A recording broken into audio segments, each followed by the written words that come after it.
Come in.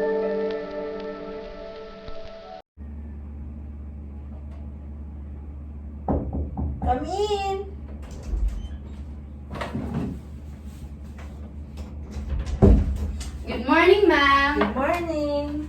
Okay. I am Nage. I'm gonna be your nursing student for today. May I know your name, please? Eileen Bituin. Okay, that's great. So, I have gathered all the necessary equipments for this assessment. We will need a clean gloves and a rolled towel.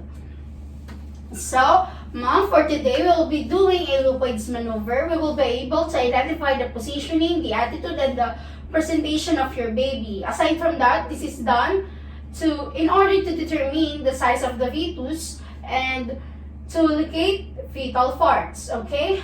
So, ma'am, have you gotten to the toilet? Yes.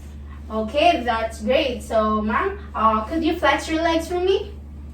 Okay, thank you. Okay, so I will put a roll towel on your hips to prevent the supine hypotension syndrome and to ease the procedure.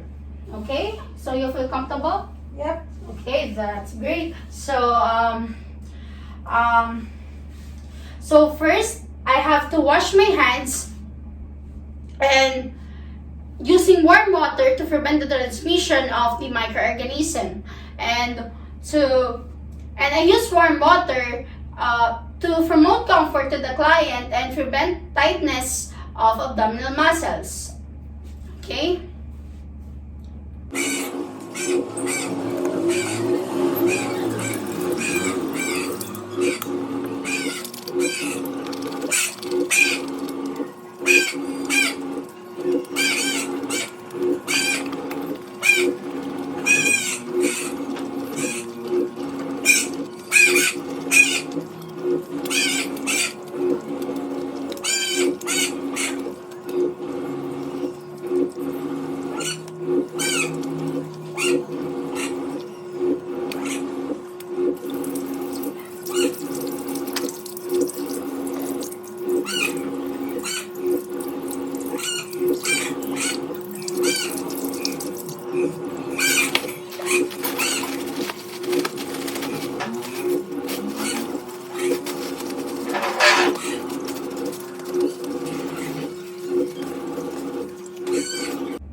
Okay, so now that I already washed my hands, I will now wear my gloves.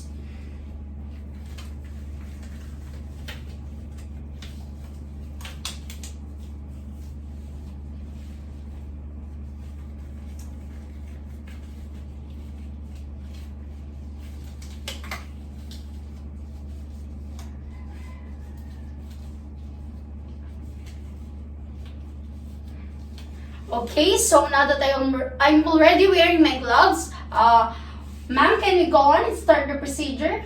Yep. Okay, so I'm gonna expose only the area that we're going to check. I'm gonna lift your shirt off.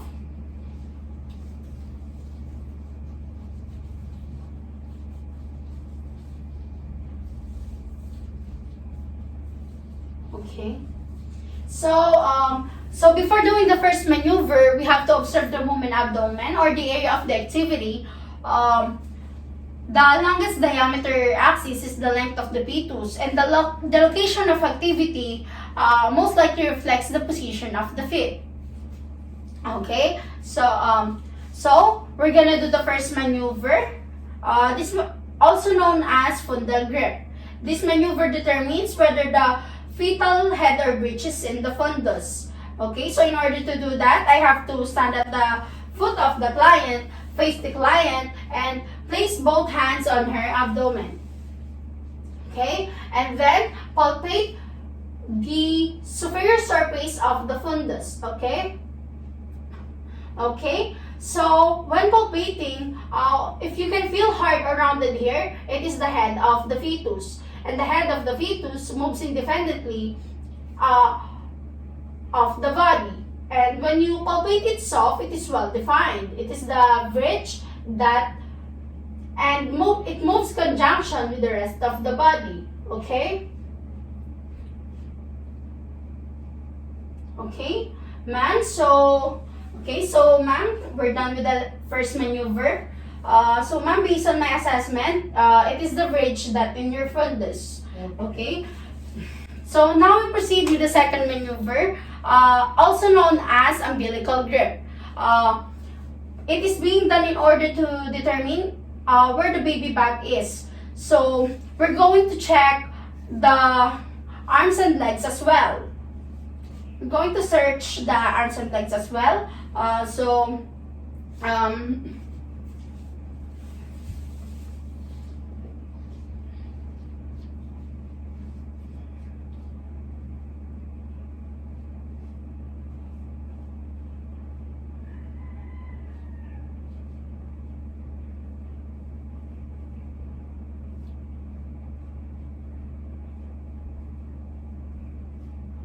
Okay, so based on my assessment, ma'am, the back of the baby is on this side, while on the opposite side, some angular nodulation is felt, correlates the knees and elbows of the fetus. Okay?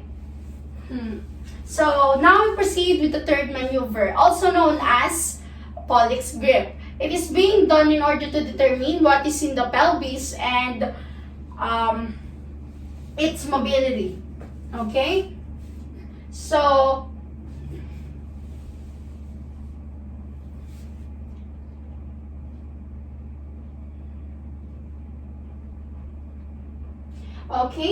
ma'am, so based on my assessment,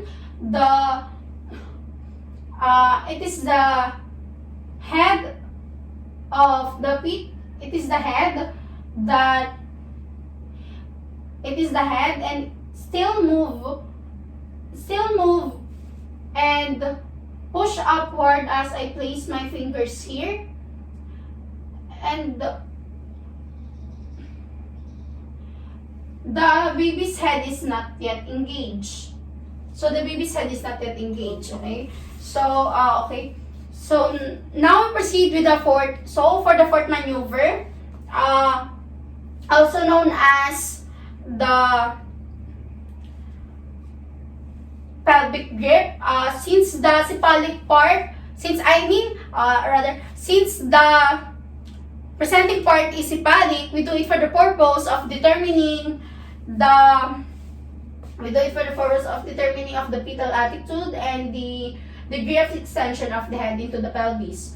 Okay, so I will turn around and face the client foot, and then I will put my hands here. Okay, and then I will press it downward, inward along the birth canal. Okay, and then I will let my fingers flow downward. Okay,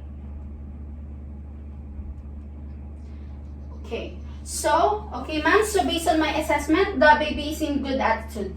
Okay, so ma'am, we're done with the last maneuver. Thank you, ma'am.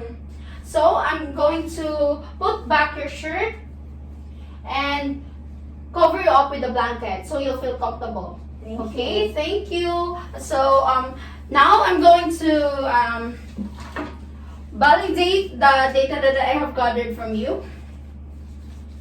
Okay, so ma'am, the baby is 38-week AUG, and we have palpated baby's head in the uterus area, although it is not yet engaged, and it is still floating as it's still movable. Okay? Okay, so ma'am, so I'm going to discard my gloves and perform the hand hygiene.